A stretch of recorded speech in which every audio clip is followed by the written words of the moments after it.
Hi again all. So in this video we're going to explore one of southern England's little known treasures, the wild coastal island of Lundy, located 20 kilometres west of the UK mainland, off North Devon in the Bristol Channel. Lundy is a steep, rocky island bordered on all sides by high cliffs. It's about 3 miles long by about half a mile wide. Unprotected from the North Atlantic weather streams, it seemingly has its own weather systems, characterised in still conditions often by thick fog, or other times high winds and often torrential rainstorms. The island has a long and turbulent history, frequently changing hands between the British Crown and outlaws and usurpers. Today it is semi-wild and home to a working sheep farm.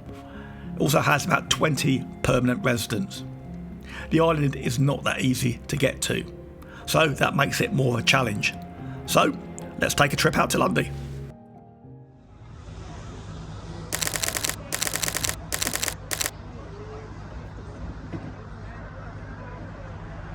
Hello and welcome to a very foggy and miserable Bideford. You wouldn't think that the UK's weather in the past 7 days has been hotter than the Mediterranean, and then one day we're travelling, it's turned to fog and clag. And then, almost right on cue, the ship started its main engine and killed off the rest of my vlog. Well, for reasons that will become apparent in a minute, I've decided to do the rest of the video in voiceover. Put it this way, the weather on the quayside is positively Mediterranean compared to what we're about to find on the Island of Lundy. There are 2 ways to get to Lundy, other than by swimming of course. By helicopter, and yes, you can buy a scheduled ticket to fly out to Lundy by helicopter, but most people catch a ride on the Lundy supply ship, the MS Oldenburg. The Oldenburg is a converted freighter which was built in 1958 and has a mixed role in transporting freight to Lundy and passengers. In the summer, the MS Oldenburg does about 4 daily round-trip runs to Lundy a week. The ship will sail either from Ilfracombe in North Devon or, where we are today, in Bideford in northwest Devon, depending on the tide forecasts. The crossing to Lundy is about 2.5 hours each way, depending on the sea conditions. Tickets on the MS Oldenburg cost £48 for an adult for a day return or £85 for a period return. Period returns are for those people who have booked holiday accommodation on the island. There are 23 lets available, but these seemingly sell out about a year in advance. Also, the day crossings sell out well in advance as well, so you really need to book about a month in advance of your planned trip. You have 0 chance of turning up on the day and getting a ticket and being able to board the ship. You need to report to the quayside about an hour and a half, 2 hours before your scheduled sailing time to pick up your ticket, and then boarding is 1 hour before sailing. So, as we start our voyage out to the Island of Lundy, let's take a tour of the MS Oldenburg and its facilities. Well, for a start, there are 2 main indoor cabin areas. Okay, your seating, or certainly indoor seating on the MS Oldenburg, is at a premium. It's not allocated, and in bad weather, I recommend you board early and stake claim to a decent seat inside. The mid-deck area houses the toilets, standing area, and an information desk. The rear cabin also has a small galley selling coffee, tea and hot snacks, and the forward cabin has a bar. There is also outside seating for the brave souls who want to have the full sea crossing experience, but be warned, this is not a Caribbean cruise. The Oldenburg is not a huge ship and it does pitch and roll considerably in the sea, and the sea crossing can be quite rough. If you get seasick, sitting outside is probably the best option for you because you'll be able to see the horizon all times, and if worst comes to the worst, you can throw up over the side of the ship. I took travel sickness tablets because I don't travel well at sea, and I was fine. Certainly the outgoing crossing was quite smooth. The same could not be said for the return crossing. Apparently, the MS Oldenburg regularly gets sightings of pods of dolphins following the ship, but not today. The weather was too bad and the sea too rough. So after about 10 kilometres into the journey, you will find that you will start to lose cell phone coverage and obviously internet connectivity. If you rely on Google Maps to navigate, make sure you download the offline map before you set off. Although the island's paper map is just as good, and it's very hard to get lost on the island.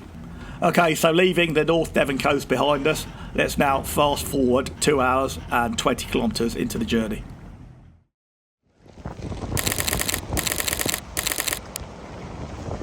As you can see, the weather has taken a serious turn for the worse on Lundy compared to the mainland. The MS Oldenburg sails back to Bideford in 6 hours, so in effect we're stuck here in this weather. But who cares? You need to bring a sense of adventure to explore Lundy. This place is not Centre Parks, and the people that come here know what they're getting into. As we leave the safety of the Oldenburg and set foot onto the rain-swept Jetty, a quick history of Lundy's in order, I think. Lundy is a privately owned island, bought by the British philanthropist Jack Hayward in 1969, who then donated it to the UK charity, the National Trust. It is run by the National Trust and the Landmark Trust in cooperation, and they have created the Lundy Company to run the island. Lundy is a working sheep farm, but it also gets a large portion of its income from tourism, like this trip. Lundy name is taken from the 1100s Latin for the island, Isla Lundia. Lundia being the name for the seabird also known as the puffin. Puffins live in moderate numbers in the cliffs surrounding the island and attract a large number of bird watchers, but ornithology bores me, so that's as much as I'm going to talk about seabirds on this video. Okay, time to explore the island properly. To do so, I'm going to utilise this aerial photograph to show you where we are at the island as we come across each feature. I'm also going to do it in a straight line from south to north. Now, obviously, you won't be able to do this in real life on the island. This is just for efficiency's sake and for the video. It will take you for a guide to walk to the North Light from the jetty and back again, a 4-hour round trip without stopping. And nobody doesn't stop, do they?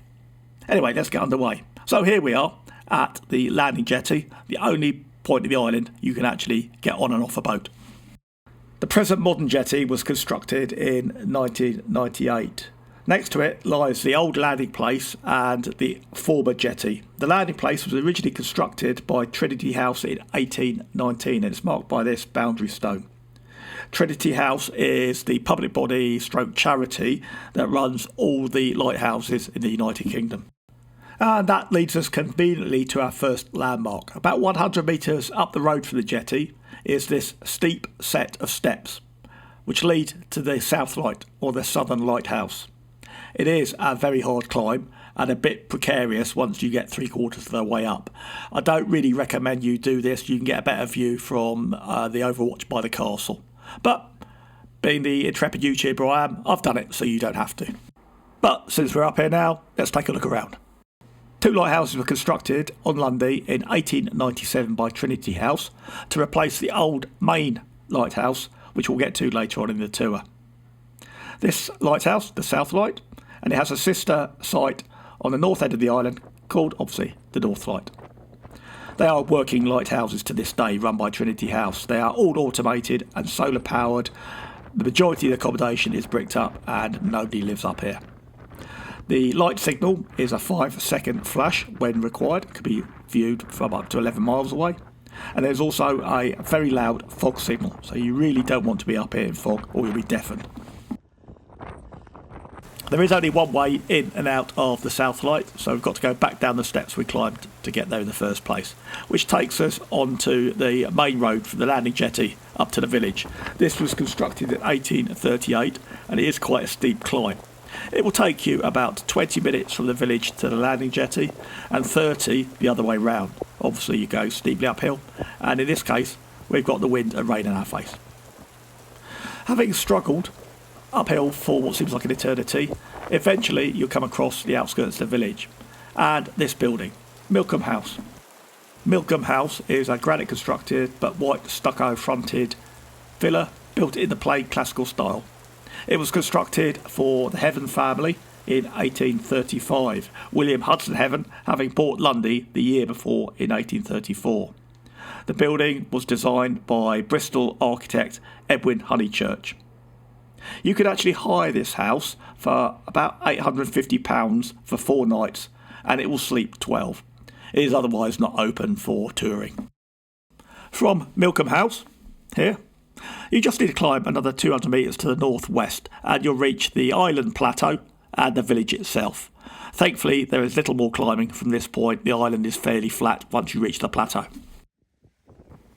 The village is in fact very small and consists of about a dozen 1800s era granite-built dwellings for both the island's 20 permanent residents and also a number of holiday lets.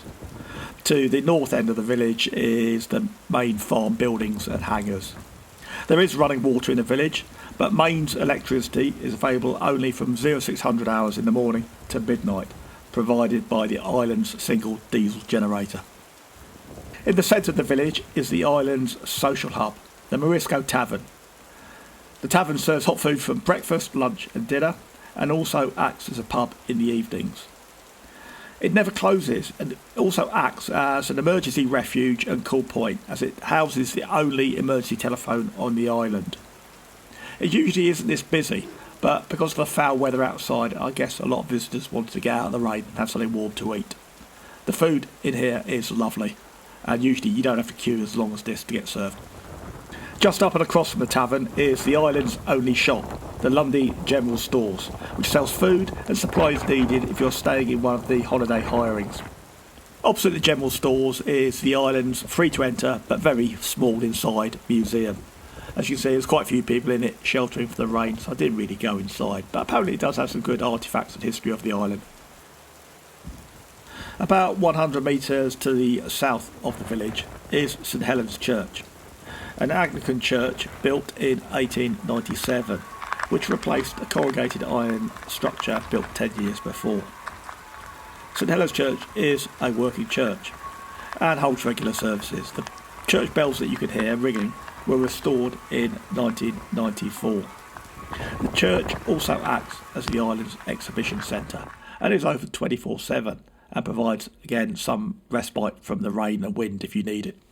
Unusually, the island cemetery is not co-located with the church, which is normal in most 1800s parishes, with the island cemetery located up near the old lighthouse some distance away, which we'll look at in a bit.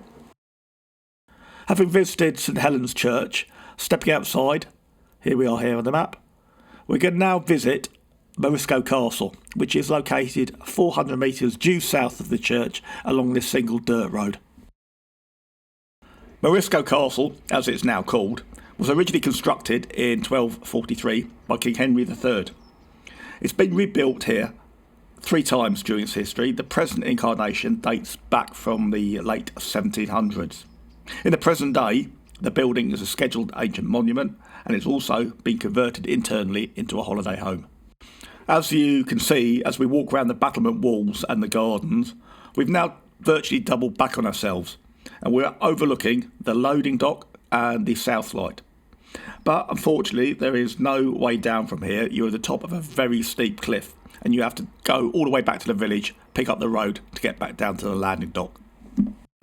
Okay, an explanation for the name of the castle. Marisco is a name you'll keep hearing on the Island of Lundy. The pub is called the Marisco Tavern, and this is Marisco Castle. The name comes from the Marisco family, who occupied the island from the late 1100s, even though King Henry II had given the island to the Knights Templar.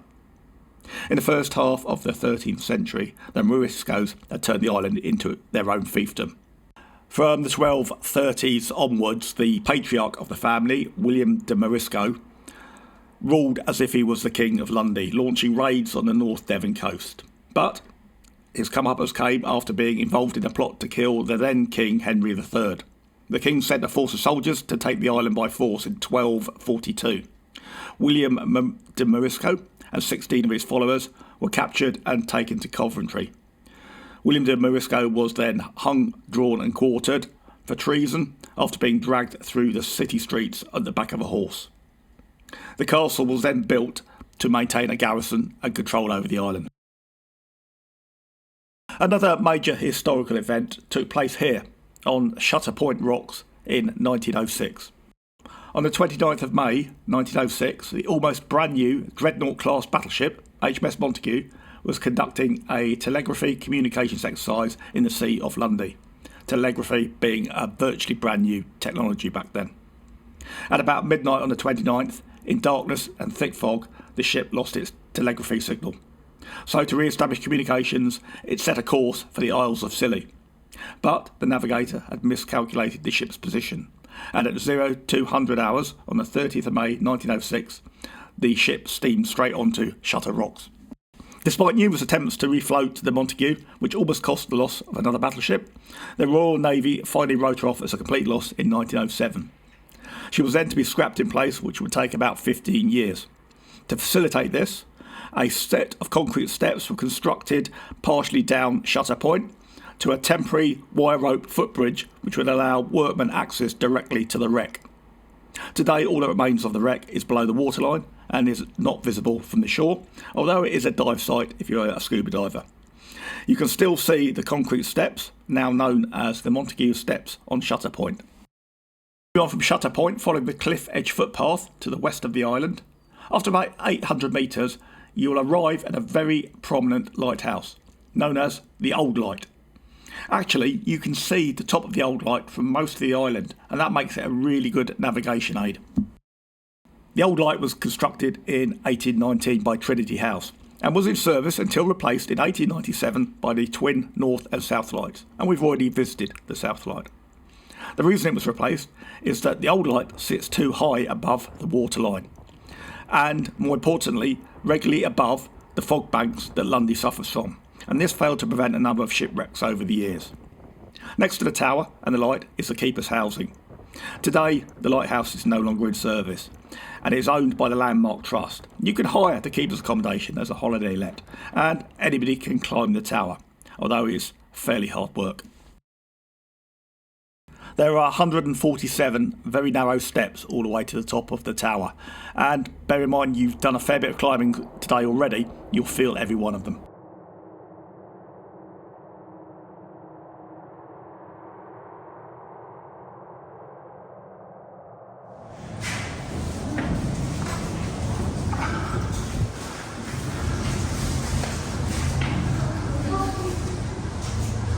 That's a great spot.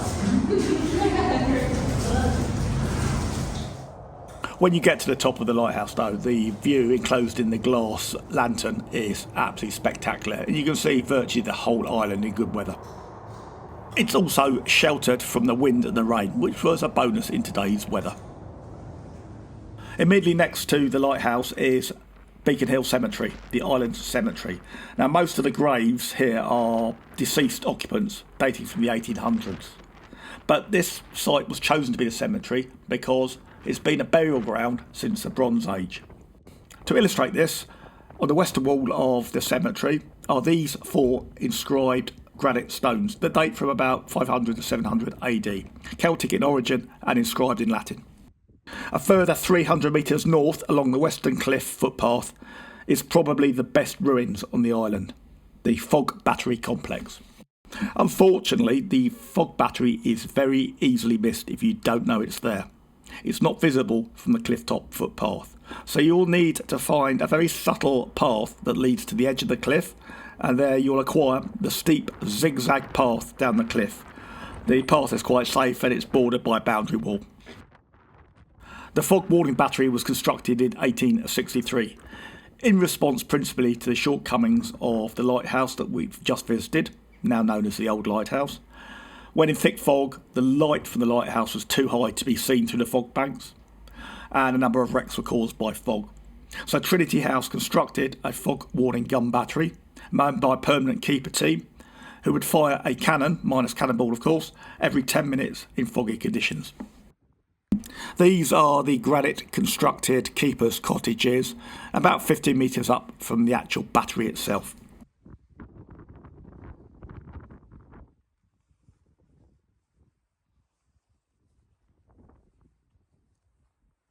Proceeding further down the steps, you'll pass 2 outside toilets, which discharge straight out into the sea, and the gunpowder store, safely away from the cottages in the event of an accident, but obviously still a risk to you using the Kazi. Sorry for my clumsy footwork there, it was a bit slippery and precarious. At the bottom of the footpath, you can observe the gun emplacement, 1 indoor cannon, 1 outdoor cannon. The cannons are 18-pounder muzzle-loader naval guns. They are the originals that were left in place when the battery was completely abandoned in 1897 after the completion of the new North and South Lighthouses. Although, in reality, the battery had not been used for fog warning for a number of years before that. Both the cannons were properly refurbished for the first time in 2018, and the cannon inside the building was last fired as a fog warning signal on the 1st of August 1878. The island is divided into quarters by means of a dry stone granite wall which runs laterally from east to west across the island in 3 locations: at the quarter point, at the halfway point and at the 3/4 point. These walls were constructed around 1800 to demark tenancy and ownership. Apparently they were constructed, at least in part, by using convict labour. This one is the halfway wall. In thick fog they have really good navigation aids, and if you get disorientated and you acquire one of the walls, if you turn left or even right, you will eventually come back to the main road or a footpath. The Island of Lundy has served as a navigation waypoint for many centuries for shipping, but also in the 20th century for aircraft, which brings us on to World War II. The Germans used Lundy to navigate for attacks on shipping in the Celtic Sea, but also for bomb runs on the industrial port of Bristol. Lundy also was a much better option to crash land a stricken German aircraft than crash landing at sea, which meant certain death. During World War II, 2 German bombers crashed on Lundy.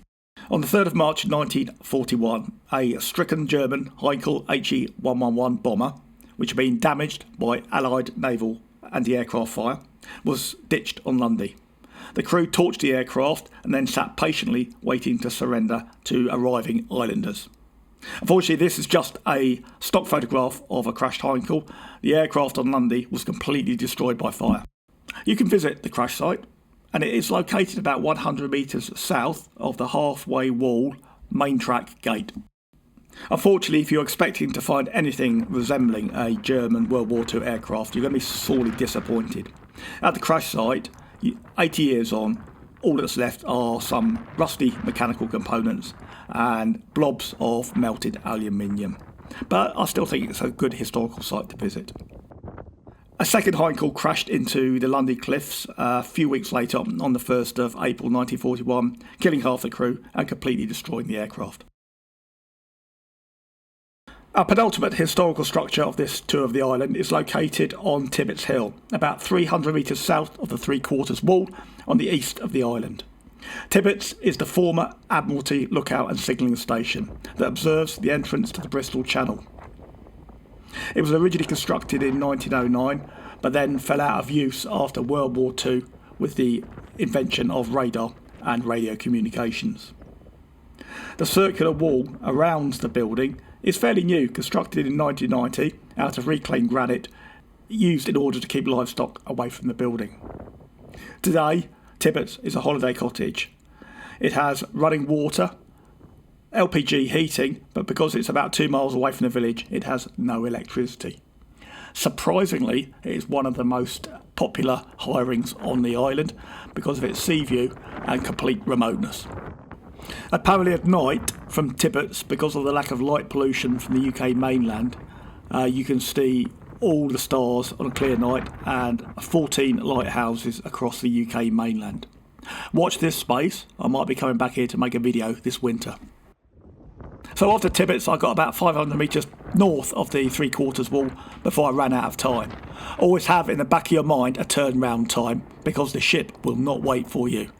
I know it will take me about 2 hours to walk back to the boarding jetty from here. It's 3 o'clock, we're boarding at 5, time to turn round and head back. This is where I turn round, but I still have one last historical landmark to show you. Located on the northern tip of Lundy is the North Light, or North Lighthouse. The North Light is the identical twin of the South Light, which we visited at the beginning of the video.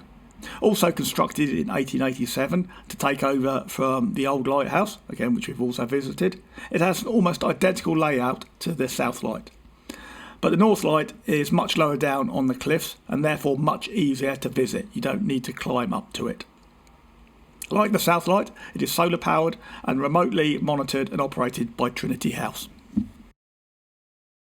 Well, I reckon I called my turnaround point just at the right time, because a casual walk back to the village and then down to the loading dock presented me with this scene. About 200 sad, wet people queuing waiting to board the MS Oldenburg. I already knew that sailing had been brought forward an hour because rough seas were expected in the evening. It takes about 45 minutes to safely board 200 people onto a ship that's bobbing around quite violently against the dock. There was even an ironic rainbow to mock us as we set sail for the mainland. And after 7.5 hours on a rain-swept Lundy Island, it's time to set sail and head back to Bideford. You'll notice there's not many takers for the outside seating on the return leg, and the sailing was really quite rough, meaning that you needed to hold on to something to prevent being thrown around the cabin for about 2 hours. We have 231 passengers and 8 crew, and our ETA will be around 8:30. Sea conditions are expected to be moderate with a rough occasional spell.